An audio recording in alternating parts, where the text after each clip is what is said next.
Hello, this is Alex from Lincoln Park Library, and today's How To Tuesday is how to make 4-ingredient banana pancakes. So this recipe is from the I Don't Want to Cook book, which is available at the library. So these are 100 tasty, healthy, low prep recipes for when you just don't want to cook, if you're like me and you hate to cook. There are some really easy, simple recipes in here for, appetizers, lunch, dinners, all times of day and occasions. And a lot of it is using things that you probably already have on hand.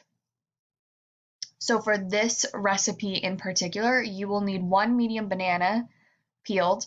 You'll need 1/4 of a teaspoon ground cinnamon, 1/8 of a teaspoon of kosher salt, and 1 large egg. So that's for the banana itself. And then you'll need some butter just for when you're cooking so it doesn't stick to the pan. And then also maple syrup for the topping. So step 1, in a small bowl, you'll want to mash your banana completely. Then you'll add your cinnamon, salt, and egg. And you want to mix these together until they're well combined, but you still want it to be chunky. Keeping it chunky helps it stay together a little bit better. Also, a little extra ingredient, it would make it 5 ingredients instead of 4. But for extra flavor, you can also add 1/2 teaspoon of pure vanilla extract to each batch of batter.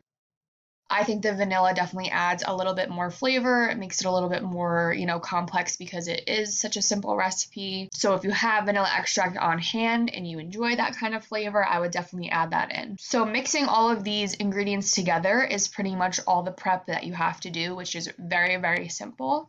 So once you prep that batter, you're going to heat a 12-inch non-stick or well-seasoned cast iron frying pan over medium heat.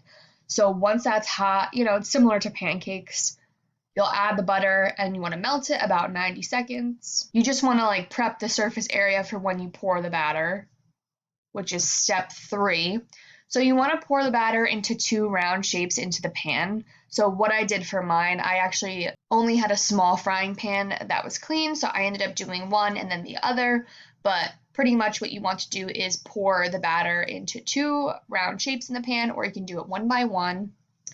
You want to cook it undisturbed for at least 3 minutes. So I just took a spatula, checked that the bottom side was golden brown and that the edges were golden brown as well. I like my pancakes a little bit more well done, so it's up to you how long that you leave it in this stage, but the book does say in the recipe 3 minutes.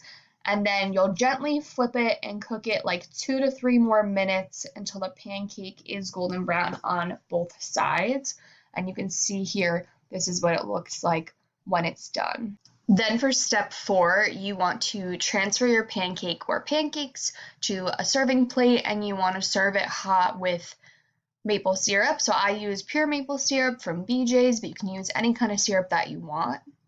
If you don't like maple syrup, you can also use really whatever topping you want. If you want whipped cream or other fruits that you want to use with it, any of those are fine.